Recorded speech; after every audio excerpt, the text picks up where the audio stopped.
बिस्मिल्लाहिर्रहमानिर्रहीम। ये आज का पैगाम 9th और 10th के उन बच्चों के लिए हैं जो आने वाले एग्ज़ाम में अपेयर होंगे। चूँकि जैसा कि आप सबको पता है कि आने वाले इम्तिहान में हम कुछ पेपर्स में ऑन स्क्रीन मार्किंग पे जा रहे हैं, इसीलिए मैंने ये ज़रूरी समझा कि मैं बच्चों को कुछ हिदायत जारी करूं ताकि वो वाली गलतियां ना दोहराएं जिनकी वजह से उनके मार्क्स कटें। हम इंग्लिश में, फ़िज़िक्स में और केमिस्ट्री में ऑन स्क्रीन मार्किंग पे जा रहे हैं।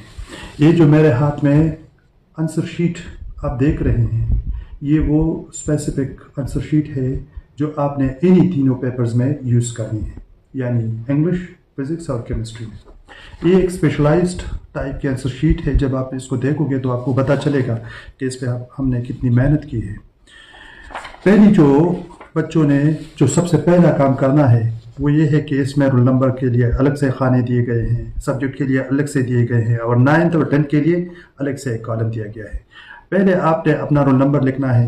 रोल नंबर आपके जिस इंच से स्टार्ट होती है, फर्ज क्या किसी का रोल नंबर है 1976, तो 19 में एक नंबर पहले आता है, तो पहले वाले खाने में आपने इधर से शुरू करना है। इस पर एक को आपने ब्लैक करना है। दूसरा जो 9 आता है तो आपने इस पे नीचे आके 9 को ब्लैक करना है। तीसरे में 7 आता है तो आपने 7 को तीसरे कॉलम में ब्लैक करना है और इसी तरह आप अपना रोल नंबर लिखेंगे। एक दूसरी और अहम बात, आपने सिर्फ और सिर्फ black ball point pen use करना है, यानी आपने कोई और स्याही वाला कोई और इंक पेन यूज बिल्कुल नहीं करना, क्योंकि इसकी स्कैनिंग होगी और स्कैनिंग के लिए हमें ब्लैक स्याही चाहिए, तो आपने ब्लैक बॉल पॉइंट यूज करनी है।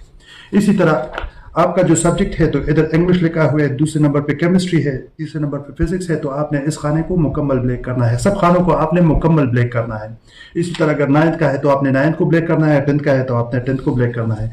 ऊपर आप सब्जेक्ट वर्ड्स में भी लिखेंगे। इसके बाद आते हैं इस वाले पेज पे। तो पेपर में, क्वेश्चन पेपर में जो शॉर्ट क्वेश्चंस होंगे तो उसमें आपने सब शॉर्ट क्वेश्चंस नहीं करने, लेकिन हर शॉर्ट क्वेश्चन के लिए हमने एक पेज दिया हुआ है। पर इसके कोई बच्चा पहला वाला शॉर्ट क्वेश्चन को जोड़ता है या जोड़ती है तो इस पेज को आपने ब्लैंक छोड़ना है। आप अगर 3 नंबर का शॉर्ट क्वेश्चन अटेम्प्ट करेंगे तो आप तीसरे पेज पे आएंगे। इसका मतलब यह है कि हर शॉर्ट क्वेश्चन के लिए एक स्पेसिफिक पेज है, आपने उसी पेज पे उसी शॉर्ट क्वेश्चन को लिखना है। जो शॉर्ट क्वेश्चन आप छोड़ते हैं तो उस वाला पेज भी आपने ब्लैंक ही छोड़ना है। तीसरी बात यह है कि हमने क्वेश्चन पेपर में जितने शॉर्ट क्वेश्चन देंगे उसी के हिसाब से हमने इसमें पेजेस जोड़े हुए हैं। तो उसमें जो शॉर्ट क्वेश्चंस आप अटेम्प्ट करोगे उसी के मुताबिक पेज भरेंगे, और जो शॉर्ट क्वेश्चंस आपने छोड़ने होंगे तो उस वाले पेजेस आप ब्लैंक छोड़ दें। इसी तरह फिर लॉन्ग क्वेश्चन पे आते हैं तो हर लॉन्ग क्वेश्चन के लिए हमने 3 पेजेस दिए हुए हैं। जैसा कि इधर से शुरू होते हैं, ये 12 नंबर, तो एक ये पेज हो गया, दूसरा ये पेज हो गया, तीसरा ये पेज हो गया। तो हर लॉन्ग क्वेश्चन के लिए हमने आपको 3 पेजेस दिए हैं, तो उसी लॉन्ग क्वेश्चन को आपने इन्हीं तीनों पेजेस में समोना है। आपको कोई एक्स्ट्रा शीट नहीं मिलेगी। आपने सब क्वेश्चन पेपर को इन 26 पेजेस में समोना है। तो दूसरी बात, आपने इस क्वेश्चन पेपर के साथ ब्लैक लिखाई के अलावा कुछ और नहीं करना है, यानी ना आपने इससे कोई पेज फाड़ना है, ना आपने इसको इसी तरह डैमेज करना है ताकि स्कैनिंग में फिर मसला होगा। तो इन चीज़ों का ख्याल रखें।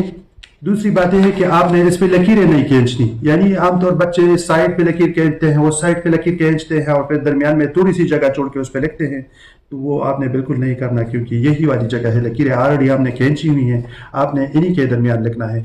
एक और अहम बात, बच्चे आमतौर पे हेडिंग्स देते हैं, उसके लिए अलहदा से कोई पेन यूज करते हैं। वो हेडिंग्स आप बिल्कुल ब्लैक से सिंपल सी सादा अल्फाज में लिखते हैं इधर थोड़ी सी जगह पे, और इसके लिए आपने इस पे कोई फूल वगैरह नहीं बनानी, कोई रंगीन स्याही नहीं यूज करनी। हेडिंग्स के लिए आपने अपनी जगह को ज़ाया नहीं करना, यानी आमतौर बच्चे क्या करते हैं, इधर बड़ा सा हेडिंग लिख देते हैं, फिर उसके पीछे इधर कुछ लाइन छोड़ के आंसर शुरू कर देते हैं।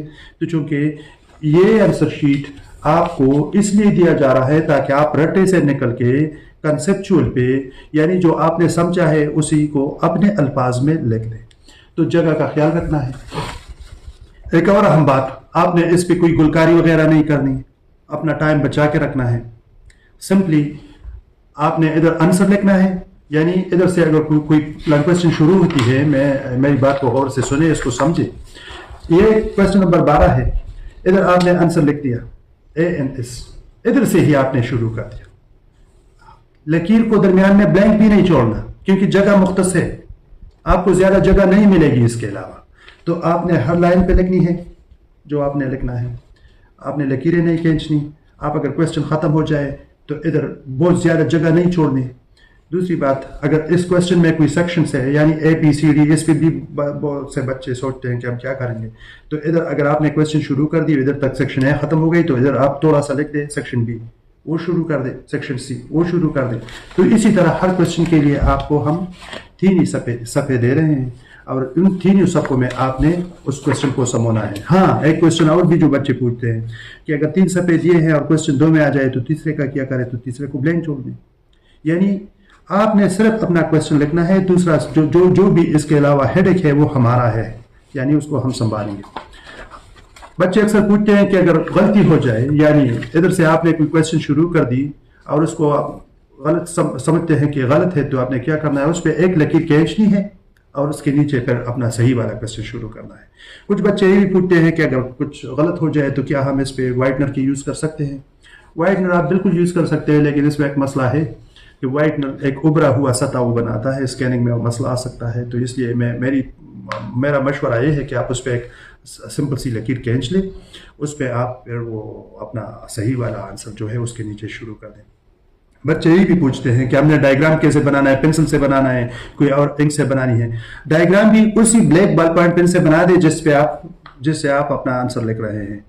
ये ब्लैक जो स्याही है ये स्कैनिंग के लिए बहुत अच्छी है, यानी इसकी इमेज बड़ी अच्छी आ रही, तो आप ब्लैक पॉइंट पेन को बॉल पॉइंट पेन को यूज़ करें। डायग्राम भी उसी से बना दें, अगर कोई रिएक्शन वगैरह लिखना है तो वो भी उसी से कर दें। तो मेरी बात का मतलब ये है कि आप एक ही स्याही वाला पेन यूज़ करें, जगह का ख्याल रखें, ये बात रखें जहन में कि ऊपर जो लिखा है क्वेश्चन उसी के मुताबिक उसी वाला क्वेश्चन इस जगह पे लिख दें। Thank you so much.